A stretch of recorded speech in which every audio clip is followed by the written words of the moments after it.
Price करना हो तो लिखेंगे P1 minus P by P into 100 और P1 माइनस पी को डेल्टा P कहते हैं। क्लियर है? अब देखो इसी को लिख सकते हैं यहाँ लिख सकते हैं percentage change in quantity demand, तो Q1 minus Q by Q into 100, P1 minus P by P into 100, ये इसका भी रख दिए हम लोग, ये दोनों कट जाएगा तो क्या बचेगा, इसको लिखे हैं डेल्टा Q बाई क्यू, इसको लिखे हैं delta P by P, minus sign रहेगा, सब में माइनस साइन रहेगा।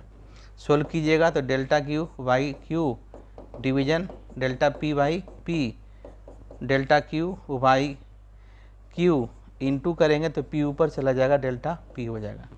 और इसको सोल्व कीजिएगा तो क्या हो जाएगा, delta Q by delta P, P by Q, minus sign minus sign minus sign. तो बेसिकली इलास्टिसिटी डिमांड क्या आया आपका, ये आपका इलास्टिसिटी डिमांड डिराइव हो क्या आया भाग में। तो बेसिकली ये इलास्टिसिटी डिमांड का फॉर्मूला है।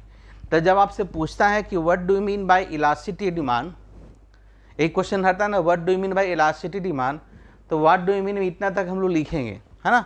इसके बाद इसका जो डिग्री होता है, डिग्री ऑफ इलास्टिसिटी डिमांड, जिसको बोलते हैं मांग किलोज की श्रेणियाँ या मांग किलोज की श्रेणियाँ, ये 5 प्रकार का होता है। जब वैल्यू आता है, जैसे आप पढ़ते होंगे, देखिए आप पढ़ते हैं ना इकोनॉमिक्स में, ED equal to 1, ED equal to greater than 1, ED equal to less than 1, ED equal to 0, ED equal to infinity, ये सबको डिराइव करेंगे, इसको लिखना होगा।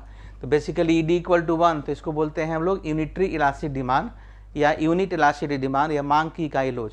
ED ग्रेटर देन 1 है तो इसको लिखेंगे more elastic demand, ED less than 1 है तो less elastic demand, ED equal to 0 है तो परफेक्टली क्या करेंगे, परफेक्टली इन इलास्टिक डिमांड, इसको बोलते हैं परफेक्टली इलास्टिक डिमांड। क्लियर है?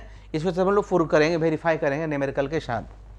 अब देखिए ED ग्रेटर देन 1, इसका मतलब यह हुआ कि प्राइस थोड़ा सा घटेगा या बढ़ेगा तो कंज्यूमर का बहुत ज़्यादा रिस्पॉन्स होगा। प्राइस थोड़ा सा घटा, जैसे मोबाइल का प्राइस थोड़ा सा घटा या फ्लाइट का टिकट का थोड़ा सा रेट घटा, डिमांड बहुत ज़्यादा बढ़ गया, तो इसको बोलते हैं बहुत ज़्यादा रिस्पॉन्स आ रहा है ना। बोलते हैं जब प्राइस घट जाता है तो कंज्यूमर बहुत संख्या बढ़ जाता है।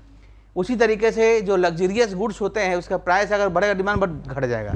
सोना यानी गोल्ड का प्राइस देखते हैं तो थोड़ा सा घटता है, डिमांड बहुत ज़्यादा बढ़ जाता है, ऐसा होता है, ऐसा होता है लग्जरियस गुड्स के केस में, आरामदायक वस्तुओं के केसेज में या कंफर्टेबल गुड्स कहते हैं उस केसेज में ऐसा होता है। लेकिन ED लेस देन 1 का मतलब होता है लेस